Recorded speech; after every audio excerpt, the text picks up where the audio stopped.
From the Ticats Audio Network, this is Ticats Today with Brayden Neville. On today's show, I speak with newly re-signed Ticats punter Kaare Vedvik as he discusses sticking around in the Hammer for 2 more seasons and having a new special teams coordinator for next season. And I also talked to newly signed Ticats running back Ante Milanovic-Litre about joining the Black and Gold. And he tells me a funny story about how Scott Milanovic and him cleared the air on the similarity in their names. It's Friday, February 9th, 2024, and you're listening to Ticats Today. Happy Friday, everyone. Felt like a spring day as I walked into Tim Hortons Field today. I hope all of you are enjoying a little bit of sun and not stuck inside too long for this beautiful Friday. The Ticats are continuing to speak with free agents up until the end of the communication window Sunday, and there's a lot going on in these next few days. There will be that 2-day period between the communication window and when the free agency actually opens up, and that's when the CFL Newswire will absolutely explode with signings, and I'll keep you up to date on everything once it's made official. The Ticats have been hard at work, including re-signing my first guest to a 2-year deal. All right, joining me now is the punter for the Hamilton Tiger Cats, fresh off signing for another 2 seasons with the Cats, Kaare Vedvik. Kaare, first of all, congratulations, man, on re-signing in the Hammer for 2 more years. Appreciate it. I'm excited about it. And what was your decision to stay in the Hammer? Was that something you wanted to do all along? Yeah, I mean, when I was traded here in August, I just came off of a season, not a season injury, but I had an injury, and I got here in August, and it was such a good surprise, Coach O and the staff and Jeff and all my teammates and just the culture in the locker room is exactly what I'm looking for with a team. So in Hamilton and this area between all the Great Lakes and how pretty it is out here, it's not a bad place to be. So it kind of made the decision pretty easy. And what do you think about the fan base here in Hamilton and seeing how passionate they are about their Ticats? Oh yeah, it's wild. I feel like when I first signed here, I was living right next to the stadium, and just walking to and from where I live, you see all the fans out there. And I know I forget the name of the church, but ended up having conversations with a lot of the locals, and everyone's Ticats fans. It's it's a good time.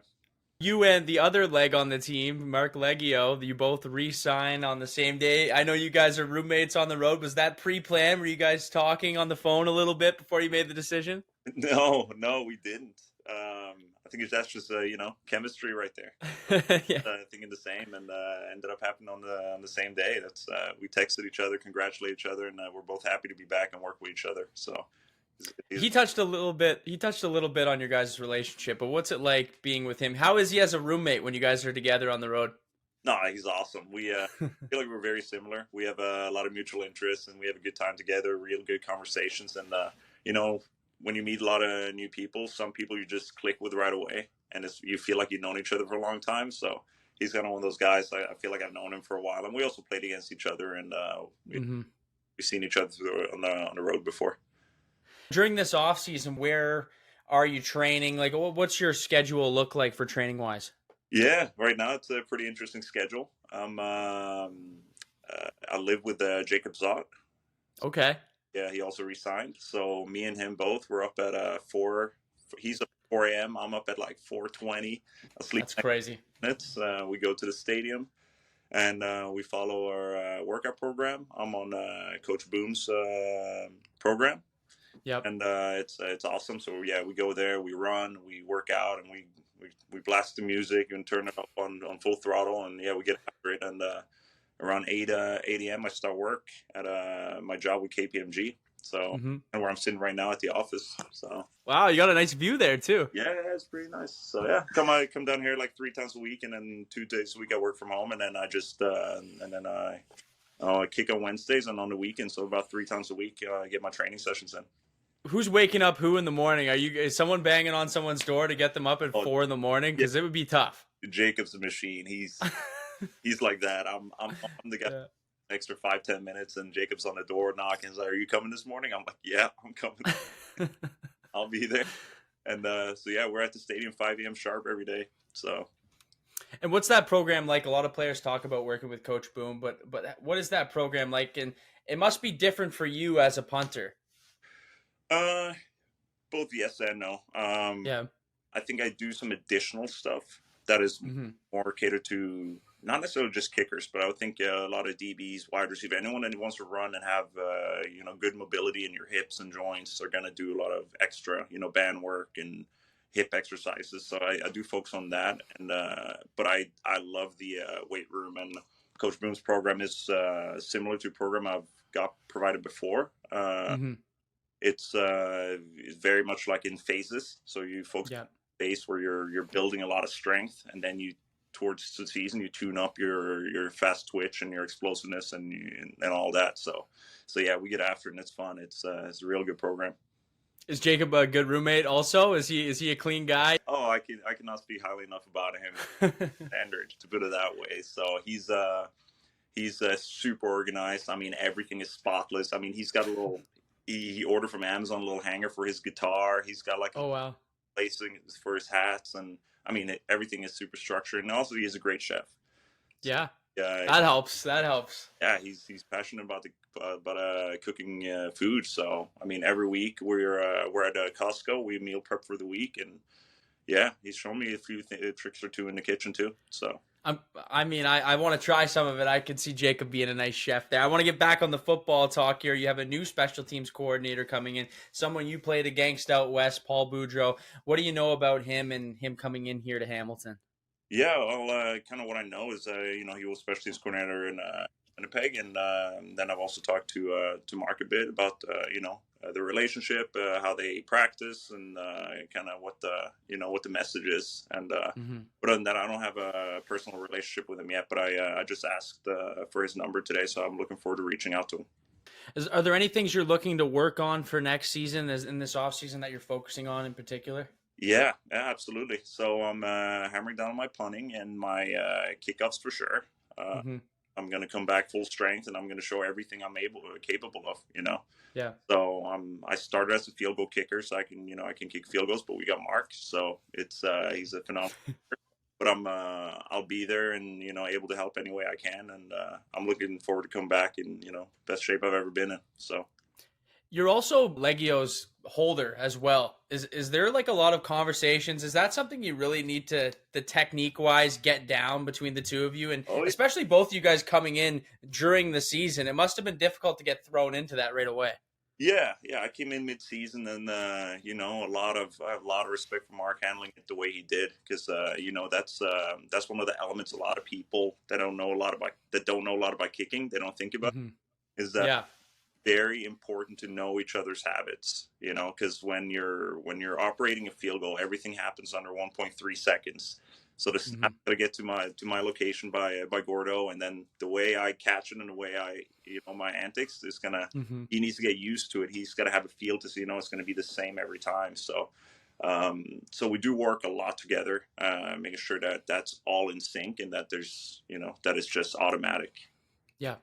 And that's another guy I wanted to ask you about is Gordon White, because he's quite the character, but Yeah. quite the long snapper, or the long snappa, as he likes to call it. But what's it like working with him, and especially you two being so intertwined in that aspect of the game? Yeah, Gordo, man, it was such a positive surprise when I met him. He's like you say, he's a character. He's an awesome guy, fun to be around. He's brings a lot of energy to the practice, and he's an insanely good athlete.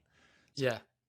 It's just like he's the right combination of what you want in a long snapper, and he's not afraid to work, and we get a lot of good work together, and I think all three of us getting the chance to go into a training camp together Hmm. did really well together, just kind of on a short notice in the season, not giving them any time to really get to know each other, Yeah. and now we get a chance to we even live in the same area here, so we can coordinate, and if we want to meet up with each other, we can train together, and we can build some real good keep building chemistry before we left off. Yeah, Gordo's quite the character. Had him on the show a couple of times. If there's one position where the wind affects it the most, it's yours. Mm-hmm. How do you deal with those Hamilton winds sometimes on those extremely windy nights at Tim Hortons Field when you're punting? Is it? Yeah, I mean, I'd say it's more psychological than anything. Right? Mm-hmm. There's when you punt into the wind, you want to focus on a few things, but it all comes down to your fundamentals. You want to focus on holding on to the ball slightly longer. You want to make sure you're just hitting the ball clean. But a lot of times, going into it's all about practicing your fundamentals. So that when you go into the win, it's just the same thing. Is you're just going to hit the same ball, right? And you can't be affected by it. That's what's going to end up throwing you off, if anything. Now, a couple months still to go until training camp. We're still a few months away, but what are you going to be doing these next few months to get prepared for 2024? I'm going to train. Yeah, that's it. That's all I got. I've got my work permit. Everything's in order. I'm set. I went to the border yesterday with Nick, so yeah, we're all set. I got my routine, got my schedule, and we're just working. Is this your first off season staying in Canada, or has this something you've done in the past? Yes, I did this last year. That's okay. Decision to stay in Canada, and that's when I got the job with KPMG for the off season. Because I had the option between, do I go back to Norway or do I stay here? And we had the stadium, access to the stadium every day, so I could train at the stadium. I had a job, so I didn't see much reason to leave. And now I enjoy it over here, so I'm gonna stay. Yeah, I'll let you go for now, but Corey, it's great to see you back for another 2 seasons, man, and I'm looking forward to seeing you around Tim Hortons Field. Appreciate you, Brayden. You have a good one. That was Punter Kaare Vedvik. Before we go to my next guest, a reminder that the Ticats are looking for the next brand ambassadors to perform on game days, attend community events throughout the season. So if you think you have what it takes, you want to join an extremely talented team, and I mean very talented, the auditions will be held March 3rd at Tim Hortons Field. Make sure to follow at Dance Cheer Ticats on Instagram for the most up-to-date information. Now, time for my next guest, one of the newest members of the Ticats. All right, joining me now is the newest Hamilton Tiger Cat, Ante Milanovic-Litre. Ante, welcome to the team, man. Thank you very much. I feel very welcome. Ever since I signed, the reception's been very warm from everybody with the Hamilton Tiger Cats organization and with the city for that matter. Why did you decide to come to Hamilton and bring your talents to the black and gold? Well, I've been in talks with Hamilton over the years, and it finally, the stars aligned finally, and it just made sense. They reached out and made a strong offer for me, and getting on the phone with everybody, almost everybody in the organization, it really pushed me over the edge, and I'm happy to finally be here. Having been a veteran of this league now for 7 years, does this process get any easier when you have to do these free agency talks, or is it always difficult every time? It always brings its own challenges. I mean, when I first left Calgary all those years ago, everybody was really shocked to see me go. They never, people that know me to be incredibly loyal. I've got friends I've had for 28 years. Like, I've got friends I've known my whole life, and I still keep in touch with like all of them. And for me to leave that team, I remember how shocking that was. Yeah. Now I'm going to these free agencies. Like, people, it's always a surprise for myself. To find myself here, and it's been, every time you go through this process, that people are coming towards you and seeking you and trying to get you onto their team. It's quite a flattering process. I'd say that much. And does it get easy? It's part of the business. It's so much fun to be. I got the coolest job in the world by far. Yeah. I don't think anybody's got a cooler job than I do. And to be rewarded by coming to such a historic team and franchise, it doesn't get how does it get better than that? No, it's definitely a dream, and that's what many people dream of, and you're definitely living that dream. What were those discussions like with GM Ed Hervey and head coach Scott Milanovic before coming over? Oh, they were absolutely fantastic. Speaking with Ed, he was, we got on the phone right in the early hours of the Tampa period when the process first began, and we kind of reflected on the past years, some of the struggles that Hamilton was going through and the solutions that they see moving forward, and just kind of seeing how we all fit into that puzzle piece. And it just made a ton of sense. So speaking to them, very knowledgeable and very professional. Everybody was really great. Got onto the phone with Scott, Coach Milanovic later that day. and that phone call was probably close to a half hour. And he asked me if there was any questions I had, and we started getting to the finer details of football. And I reflected a little bit on what was successful and what wasn't successful in my past, and how could we, if we see football the same way. And I think we both have an agreement of what produces success in professional football, and having that similar vision will, we could work for each other and make sure that this is a really strong year for the Ticats. And it's a culture that you're already seeing being built, and a lot of the players have said that, and Scott's been around the league a long time. One thing that struck me about your name right away, Milanovic, you're pretty close there. You're only one letter away, so maybe like a distant relative or something. Yeah, we that was probably the first thing we talked about on the phone. I was like, okay, let's clear the air. So we're not cousins, as many people think. So no, we're not related. And his origins of his name come from different parts of the world than mine does. So yeah. Yeah, I'm sure that's the first thing many Ticats fans notice. And speaking of Ticats fans, it's a crazy fan base. You're coming to a football crazy city. How important is that for you to be in a place where football comes first? Oh, we can't wait for that. I mean, every time you're going to Hamilton, hearing the Oski Wee Wee chant, I smile every time I hear it. I think it's one of the most fun things it's among the most fun things in the CFL. And for sure.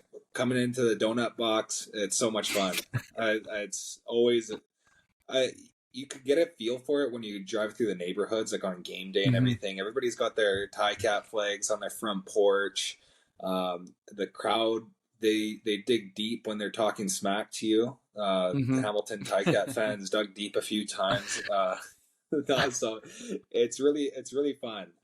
They're a passionate fan base, to say the least. Do you have any memories of playing here as an opposition that you can share about this fan base? That's all right to share, I guess, on a show. Well, so I believe it's in Hamilton that one of the exercise bikes is broken or is still broken on the sideline, and I came off the field after an offensive drive, and I jump on the bike, and like the seat's broken, and I was getting heckled at by the fans as I was like fumbling around on this bike. I was like, "Oh, hold on. You're talking smack to me about this. I didn't break the bike." And they're going back and forth. You got to replace the bike. It was broken already. That was probably one of the more fun. And I do recall maybe a few years ago, I had a young fan drive out. I can't remember if he was from maybe around the somewhere between Toronto and Hamilton, but he made the trip out to the donut box to come watch the game and to see him after the game, and he was really excited to get a pair of gloves and everything. So that was I got nothing but good memories here. Yeah, it's definitely a fan base you want on your side, and they make that known. For those fans that don't know you, what kind of player is coming over to Hamilton? Well, Hamilton's getting a running back that's really going to get those hard yards. There's some people there. There's always, you kind of look, I take the shortest distance between point A and point B. You're going to get somebody that's going to run with their shoulder pads down, take a few guys down with them anytime I take the ball. I'm big on special teams. I embrace my special teams role. I love that phase of the game. So, that historically, Ticat fans might remember a couple successful fakes on Tim Horton's field there from me as an opposition. That's kind of what they're gonna get a really gritty football player that just loves the contact side of the game.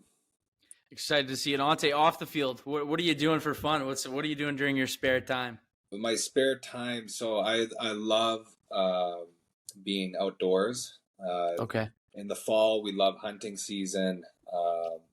We're working all the time and training, getting ready for next season. So I love reading.